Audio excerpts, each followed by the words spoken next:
Саламатсыздар ма, құрметті менің оқырмандарым? Қалдарыңыз қалай, көңіл күйлеріңіз қалай?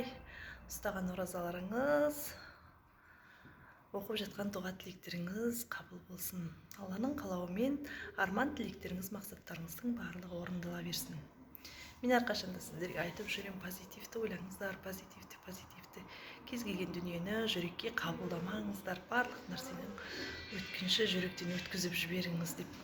Кеше күнгі өткенге біреуге өкпелеп отырсаңыз, баяғыда 40 жыл біреудің Батиманың, Сағираның айтқан бір сөзіне сеніп айтқанына, ойбой сол кезде сөйтіп еді деп отырған болсаң, сіз баяғы 40 жылғы бұрынғы өмірге қалып қойғандағыңыз. Ешқашан, тіпті кешегі күніңіз керемет ғажайыпқа толы болса да, оны ешқашан қайтара алмайсыз дейді. Онда бүгінгі күніңізді, дәл сәтіңізді, қазіргі сәтіңізді керемет ғажайып қылдырып жасап алыңыз. Ғажайыппен өткізіңіз.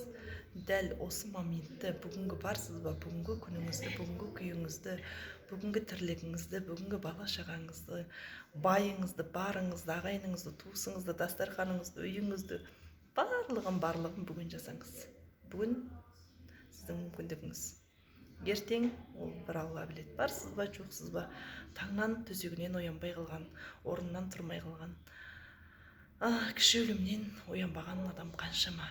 Адамзат болғаннан кейін өмірде не бір ситуациялар, не бір өмірдің бұрылыс кезеңдері болады. Түсінем. Бүгінгі күнде шаршап отырған болсаңыз, ойыңызға 10 сақ талай қиындықтар келіп отырған болсаңыз, жеңіңіз. Қалай жеңіңіз? Күлімдеңіз. Адам баласының қолынан келмейтін, адам баласының ойынан өтпейтін дүние жоқ. Ой дегеніңіз барлық өміріңіздің жемісі. Бүгінгі күніңіз сіздің кешегі күндеріңіздің, кешегі ойларыңыз. Ал бүгінгі ойыңыз сіздің ертеңгі күніңіздің жемісі. Сондықтан қандай өмір сүргіңіз келеді, қалай болып жүргіңіз келеді, болашағыңызды бүгіннен бастаңыз. Сәт сапар. Тем более мына ораза айында тілектер қабыл болатын ай. Сондықтан әрбір тілегіңізді шотка, нақты фокусыңызға келтіріп отырып, тіліңіздің жеткеніне дейін, қиялыңыздың жеткен жеріне дейін тілеңіз. Максимальный тілекте болыңыз, дұғада болыңыз. Ана болсаңыз, сіз балаңызға жасаған тілегіңіз ешқашан қайтарылмайды.